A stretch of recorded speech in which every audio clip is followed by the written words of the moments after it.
Alkisah, di sebuah desa hiduplah sepasang suami istri dan 2 orang anaknya. Ia hidup dan mencari nafkah dengan bertani dan menangkap ikan. Suatu hari istri Pak Pung jatuh sakit.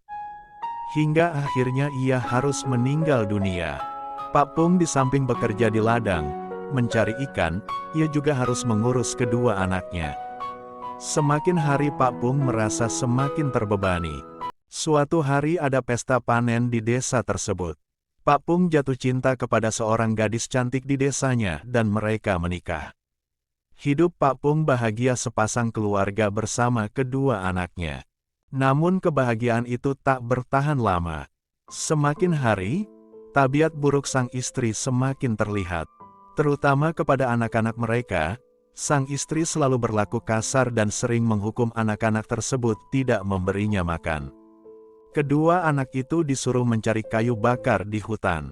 Jika kayu bakar yang didapat kurang, mereka harus bermalam di hutan sampai kayu bakarnya cukup. Malam itu mereka pun kelaparan di dalam hutan. Namun tiba-tiba, mereka bertemu dengan seorang kakek tua. Kakek tersebut mengajak mereka pergi ke utara. Di sana terdapat sebuah pohon yang penuh dengan buah-buahan. Anak itu diperbolehkan untuk mengambil sebanyak mungkin buah, namun hanya boleh sekali saja.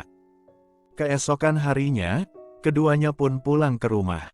Namun sungguh tak disangka, sesampai di desa, mereka tidak dapat menemukan kedua orang tua mereka. Ternyata orang tuanya telah pindah. Para tetangga pun memberitahu kemana orang tua mereka pindah. Kedua kakak beradik pun bergegas mencari alamat baru Pak Pung. Hingga akhirnya mereka menemukan sebuah pondok yang ada di tengah ladang, itulah rumah baru Pak Pung.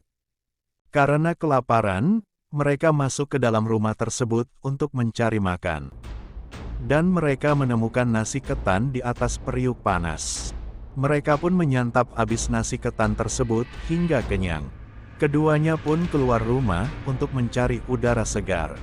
Karena masih kepanasan, mereka memutuskan untuk melepaskan baju dan terjun ke sungai. Pada saat itu Pak Pung dan istrinya kaget melihat nasi ketan yang sudah dibuat telah habis. Siapakah gerangan yang menghabiskan makanan tersebut?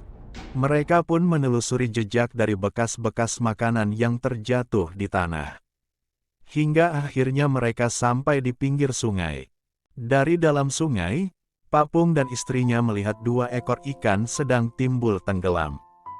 Kedua ikan tersebut berenang sambil menyemburkan air dari hidung dan mulutnya. Pak Pung menyadari bahwa kedua ikan pesut itu adalah anak mereka. Keduanya menjadi sangat sedih melihat anaknya telah berubah menjadi ikan pesut.